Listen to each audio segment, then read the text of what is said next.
अगले दिन उन्होंने प्रोफेसर के तंबुओं वाली पहाड़ी की तरफ कूच किया। प्रोफेसर और उनके सहायकों को वे महल की तरफ जाते हुए देख चुके थे। वे चुपचाप तंबुओं तक जा पहुंचे। अभी वे अंदर घुसने को ही थे कि उन्होंने प्रोफेसर के एक सहायक को आधे रास्ते से ही वापस लौटते देखा। वे लपक कर करीब की झाड़ियों में जा छुपे। उन्हें आशा थी कि वो सहायक कोई सामान भूल गया होगा जिसे लेकर वो वापस लौट जाएगा, पर ऐसा ना हुआ। जब काफी देर प्रतीक्षा करने के बाद भी वो तंबू से बाहर ना निकला तो विजय दबे पांव तंबू के पास गया और कान लगाकर सुनने लगा। अंदर से सहायक के कहराने की हल्की हल्की आवाजें आ रही थी। विजय ने अंदाजा लगाया कि शायद उसकी तबीयत ठीक नहीं थी, इसलिए वो वापस लौट आया था। आज कोई चांस नहीं, विजय ने अजय सुनीता से फुसफुसा कर कहा। तीनों हताश मन से वापस लौट आए और सही मौके की ताक में रहने लगे। आखिर एक दोपहर उनके हाथ एक अच्छा मौका लग ही गया। उस दिन काफी गर्मी थी। प्रोफेसर अपने सहायकों के साथ किले के पास बहती नदी में नहाने गया हुआ था। बच्चे उनकी नजर बचाकर तंबुओं में जा घुसे। अजय और सुनीता सहायकों के तंबू की तलाशी लेने लगे। विजय प्रोफेसर के तंबू में जा घुसा। उसने इधर उधर नजर दौड़ाई। तंबू के अंदर एक तरफ एक चारपाई लगी थी जिस पर कुछ कपड़े पड़े थे। तंबू के बीचों बीच एक मेज व 2 कुर्सियां रखी थी। मेज पर ढेरों किताबें बेतरतीब पड़ी थी। तंबू में दूसरी तरफ एक लकड़ी की अलमारी रखी थी। उसके नजदीक ही एक लोहे का संदूक पड़ा था जिसके ऊपर रोशनी करने वाला पेट्रोमैक्स रखा था। विजय उसी ओर लपका। उसने पेट्रोमैक्स को हटाकर एक तरफ रख दिया। संदूक में एक बिना बंद ताला उसके कुंडे में लटक रहा था। विजय ने उसे हटाया और संदूक को खोलकर खंगालने लगा। संदूक में प्रोफेसर के कपड़े भरे थे। उन पर सरसरी नजर डालकर विजय ने संदूक वैसे ही बंद कर दिया। अब उसकी नजर अलमारी पर जा टिकी। उसने करीब जाकर देखा। अलमारी में एक छोटा ताला लगा था। उसने ताले को पकड़ा और 2-3 झटके देकर उसे खोलना चाहा, पर असफल रहा। ताला मजबूत प्रतीत हो रहा था। ओह, अब क्या करूं? इसे तोड़ना भी उचित नहीं होगा। विजय सोच में पड़ गया। सहसा उसके मस्तिष्क में एक विचार कौंधा।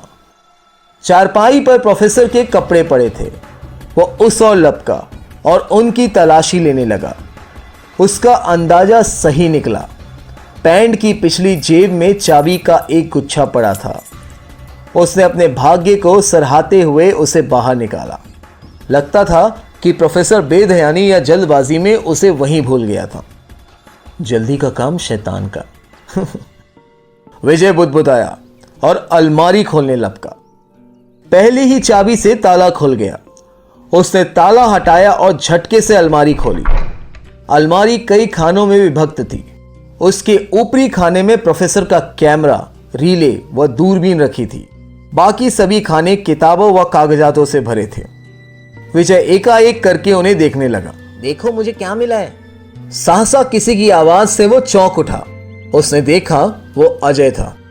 ओह, तुमने तो मुझे चौंका ही दिया था।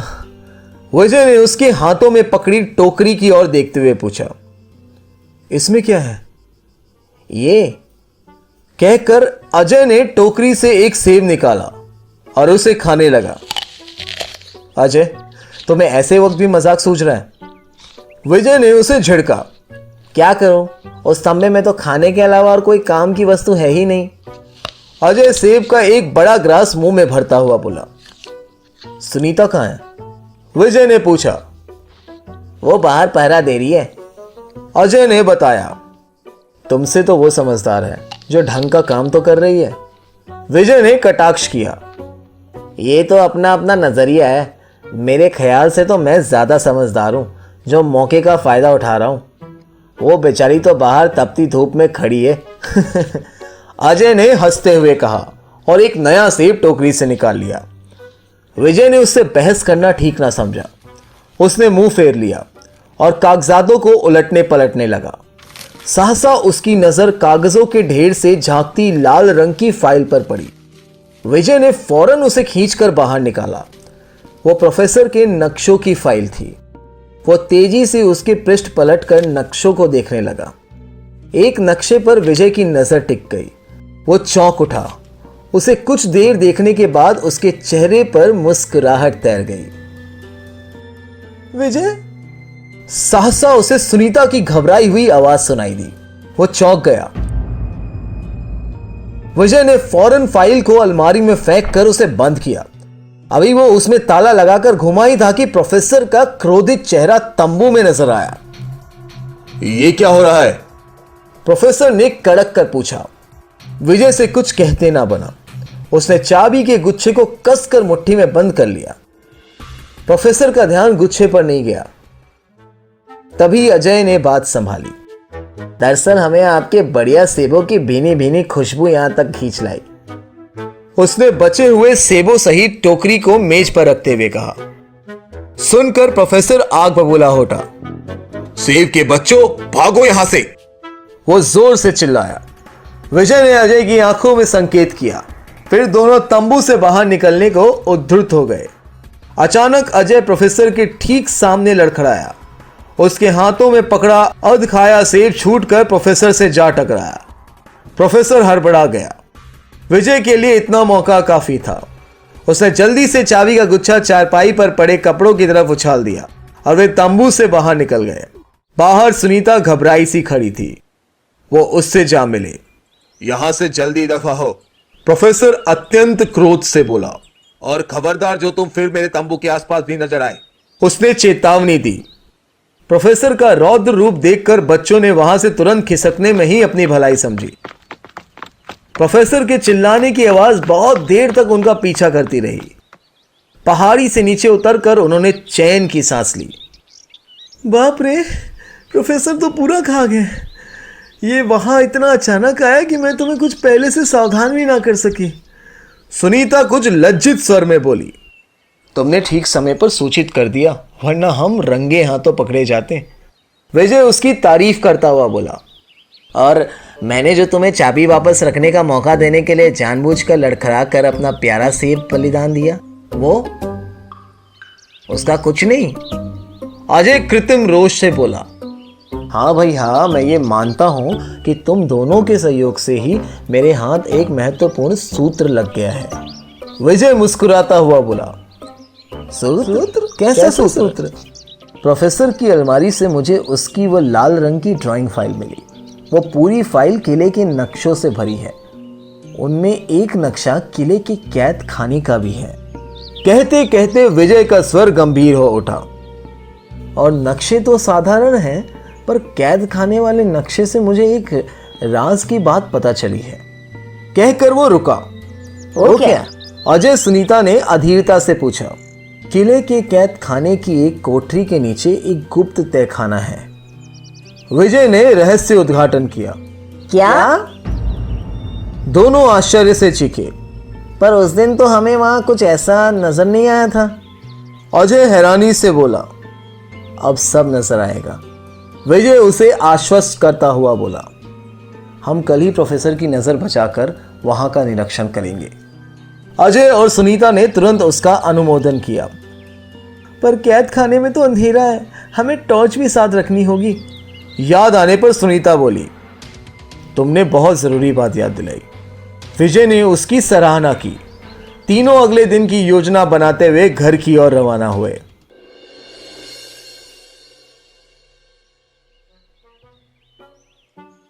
अगले दिन उन्होंने सर्वप्रथम प्रोफेसर की तलाश में नजर दौड़ाई। प्रोफेसर अपने सहायकों के साथ उन्हें तंबू के बाहर बैठा नजर आया। वे कुछ महत्वपूर्ण बातचीत करते प्रतीत हो रहे थे। लगता है कल की घटना की वजह से तंबुओं का पहरा दे रहे हैं। अजय हंसता हुआ बोला। तीनों उनकी नजरों से बचते हुए कैद खाने की ओर बढ़े। उन्होंने लगभग भागते हुए कैद खाने की गलियारों को पार किया और मुख्य हॉल में जा पहुंचे। विजय हॉल से जुड़ी कोठरियों को एकाएक कर ध्यान से देखने लगा। एक कोठरी के सामने वो रुक गया। यही है, यही है, वो धीरे से बोला और अंदर जा घुसा। अजय सुनीता भी उसके पीछे लपके। इस कोठरी को तो हम पहले भी देख चुके हैं। ये तो कुछ अजीब नहीं है।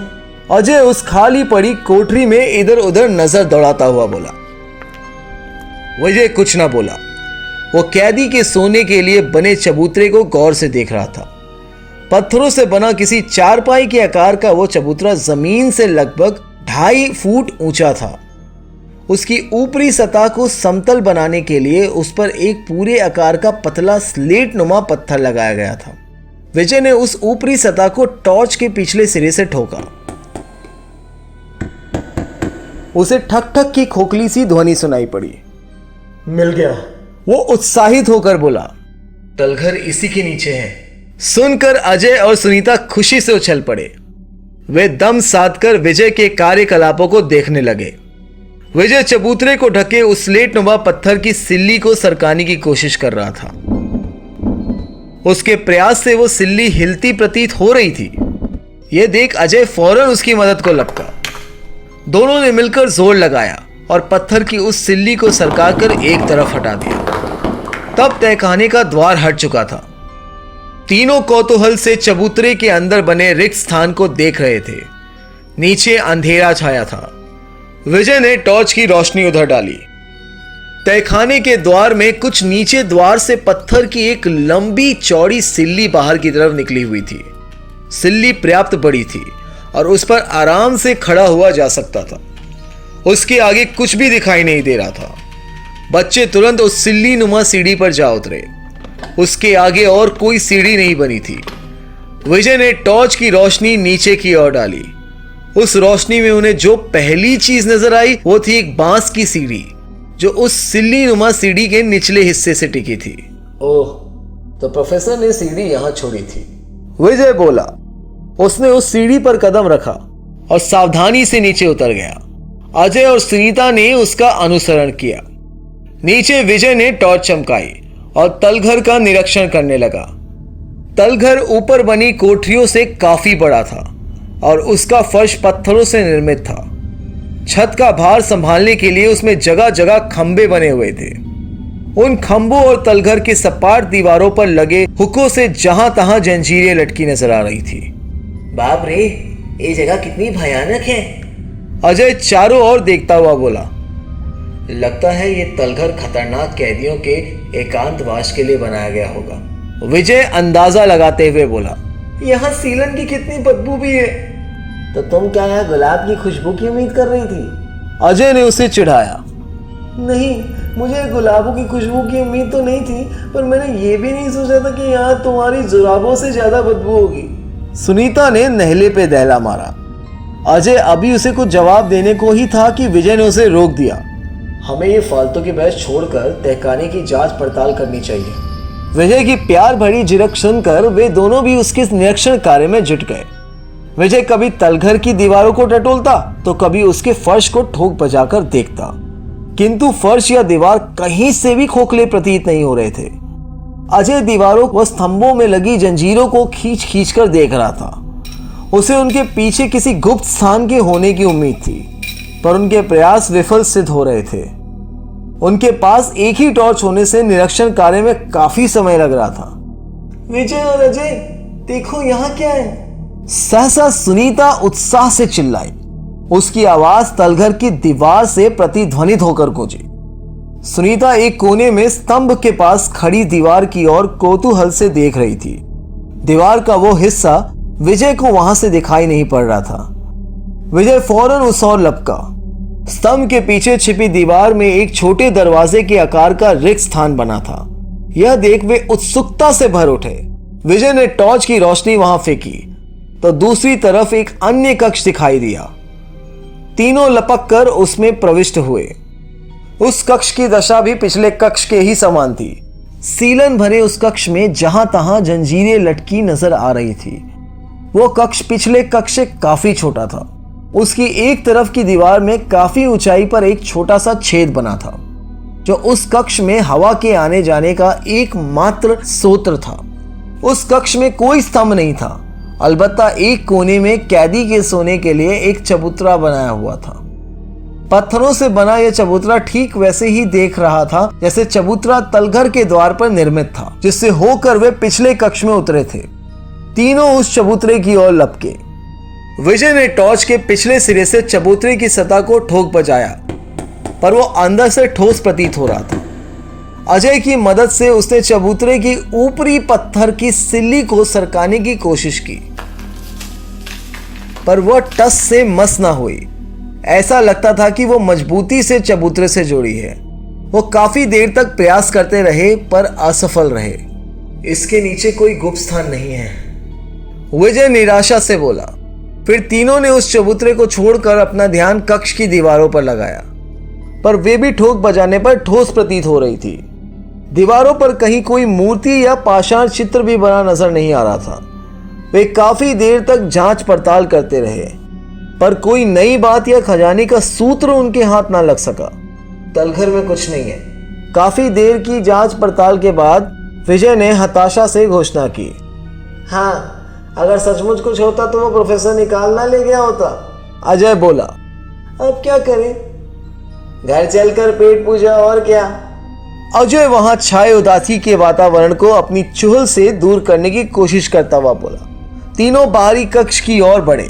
कक्ष में कदम रखते ही मानो उनके पैरों तले जमीन खिसक गई। ऊपर जाने के लिए रखी वो बांस की सीढ़ी अब वहां से गायब थी। अरे सीढ़ी कहाँ गई? बच्चे हैरानी से चीखे। विजय ने इधर उधर टॉर्च चमकाई, ऊपर तय खाने के द्वार की तरफ भी रोशनी डाली, पर सीढ़ी कहीं ना दिखाई दी। ये कैसे हो गया? ये सीढ़ी कहाँ गायब हो गई? वो संशय में पड़ गया। ये काम अवश्य उस दुष्ट प्रोफेसर का है, जरूर वही सीढ़ी ले गया होगा। सहसा सुनीता बोली, वो हमें यहाँ फंसाकर मार डालना चाहता है। बिना सीढ़ी के अब हम यहाँ से बाहर कैसे निकलेंगे? अजय चिंतित स्वर में बोला, घबराओ नहीं, देखो तहखाने की ऊपरी द्वार अभी भी खुला है। शाम तक कोई ना कोई हमारी तलाश में अवश्य निकलेगा। वो इधर भी जरूर आएगा और हमें देख लेगा। विजय आशापूर्ण स्वर में बोला, अगर किसी की नजर इस तहखाने की तरफ ना पड़ी तो? सुनीता ने आशंका व्यक्त की। विजय चुप रह गया। उसने तहखाने के द्वार की ओर नजर दौड़ाई। वो इतना ऊंचा था कि वहां तक उछलकर पहुंचना असंभव था। अजय और सुनीता की मदद से मानव सीढ़ी बनाकर भी वहां तक पहुंचना संभव ना था। हमारे पास मदद का इंतजाम करने के अलावा और कोई चारा नहीं, विजय धीमी स्वर में बोला। पर यह मदद अब कब आएगी? अजय अधीरता से बोला। कोई है? कोई है? अरे! उसे जोर जोर से चिल्लाना शुरू किया। अरे कोई है? उसकी आवाज तहखाने की दीवारों से टकराकर गूंजने लगी।